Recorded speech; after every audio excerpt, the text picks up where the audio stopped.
नवी दिल्लीतील सुंदर नर्सरी येथे आयोजित जहान ए खुसरो या सूफी संगीत महोत्सवाच्या 25व्या वर्धापन दिन सोहळ्यात पंतप्रधान नरेंद्र मोदी यांनी सहभाग घेतला होता। कार्यक्रम में उपस्थित डॉक्टर कर्ण सिंह जी,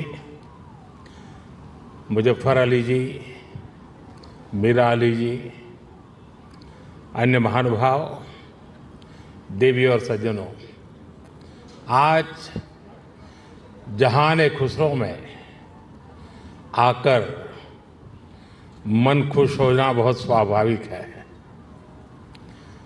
हजरत अमीर खुसरो जिस बसंत के दीवाने थे, वो बसंत आज यहाँ दिल्ली में मौसम है ही नहीं, बल्कि जहान ए खुसरो के इस आबो हवा में भी धुला हुआ है।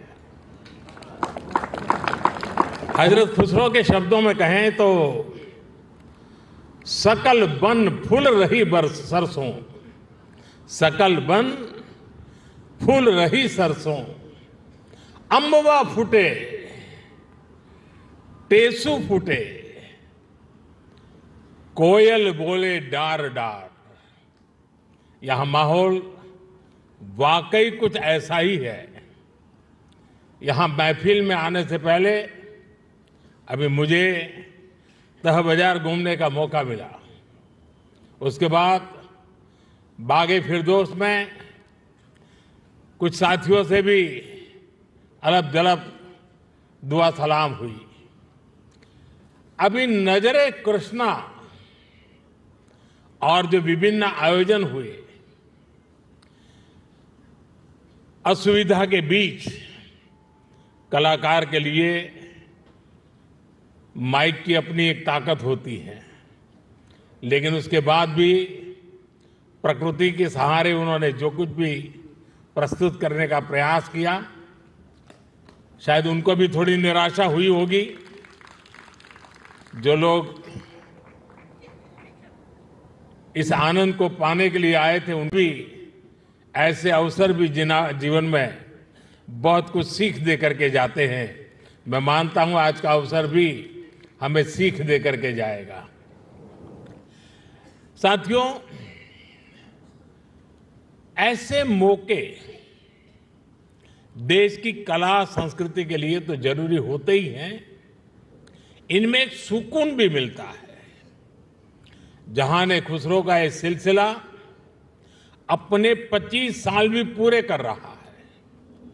इन 25 वर्षों में इस आयोजन का लोगों के जहन में जगह बना लेना, ये अपने आप में इसकी सबसे बड़ी कामयाबी है।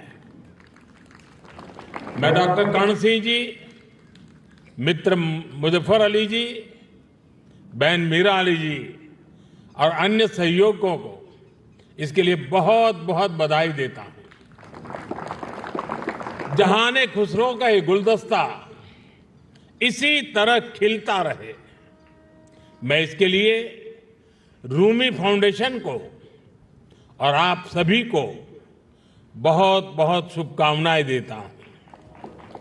रमजान का मुबारक महीना भी शुरू होने वाला है।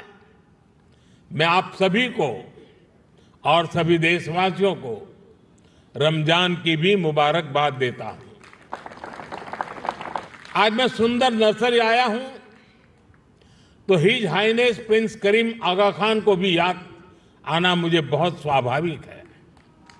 सुंदर नर्सरी को सजाने संवारने में उनका जो योगदान है, वो लाखों कला प्रेमियों के लिए वरदान बन गया है। साथियों, गुजरात में सूफी परंपरा का बड़ा सेंटर सरखेज रोजा रहा है। वक्त के थपेड़ों में एक समय उसकी हालत काफी खराब हो गई थी। जब मैं मुख्यमंत्री था, तब उसके रिस्टोरेशन पर काफी काम करवाया गया था। और बहुत कम लोगों को मालूम होगा, एक जमाना था जहां सरखेज रोजा में बड़ी धूमधाम के साथ कृष्णोत्सव मनाया जाता था और बहुत बड़ी मात्रा में मनाया जाता था। और आज भी यहाँ कृष्ण भक्ति के रंग में हम सब रंग गए थे। मैं सरखेज रोजा में होने वाले सालाना सूफी संगीत कार्यक्रम में शिरकत भी अवसरन किया करता था। सूफी संगीत एक ऐसी साझी विरासत है जिसको हम सब मिलजुल कर जीते आए हैं। हम सब ऐसे ही बड़े हुए हैं। साथियों, जहान खुसरो के इस आयोजन में एक अलग खुशबू है।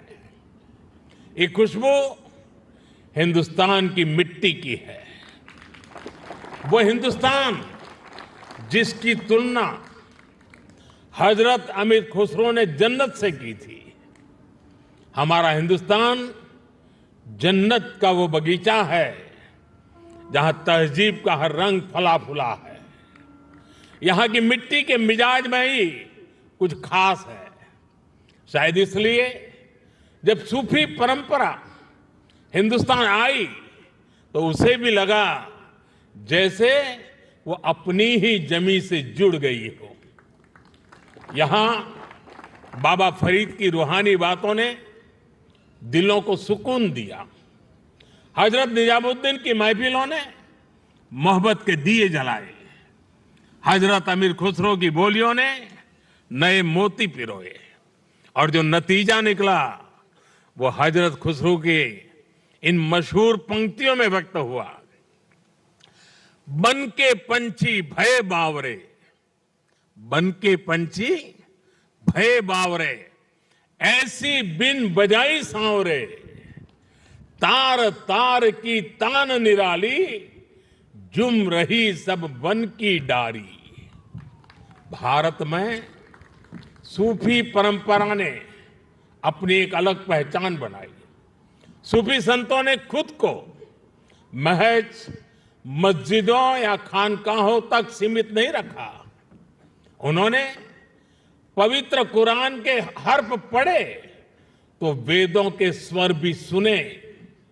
उन्होंने अजान की सदा में भक्ति के गीतों की मिठास को जोड़ी और इसलिए उपनिषद, जिसे संस्कृत में एकम सत विप्राहा बहुधा वदंती कहते थे, हजरत निजामुद्दीन औलिया ने वही बात हर कौम रास्त राहे दिने व किबला गाहे जैसे सूफी गीत गाकर कही। अलग अलग भाषा, शैली और शब्द, लेकिन संदेश वही। मुझे खुशी है कि आज जहान खुसरो उसी परंपरा की एक आधुनिक पहचान बन गया है। साथियों, किसी भी देश की सभ्यता उसकी तहजीब को स्वर उसके गीत संगीत से मिलती है। उसकी अभिव्यक्ति कला से होती है। हजरत खुसरो कहते थे, भारत के संगीत में एक सम्मोहन है, एक ऐसा सम्मोहन कि जंगल में हिरण अपने जीवन का डर भूलकर स्थिर हो जाते थे। भारतीय संगीत के इस समंदर में सूफी संगीत एक अलग रौ के तौर पर आकर मिला था और इस समंदर की खूबसूरत लहर बन गया।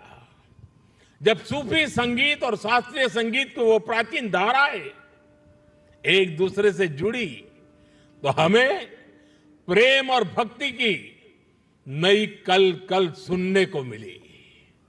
यही हमें हजरत खुसरो की कवाली में मिली। यही हमें बाबा फरीद के दोहे मिले, बुल्ले शाह के स्वर मिले, मीर के गीत मिले। यहां हमें कबीर भी मिले, रहीम भी मिले और रसखान भी मिले। इन संतों और औलियों ने भक्ति को एक नया आयाम दिया। आप चाहे सूरदास को पढ़ें या रहीम और रसखान को, या फिर आप आंख बंद करके हजरत खुसरो को सुने।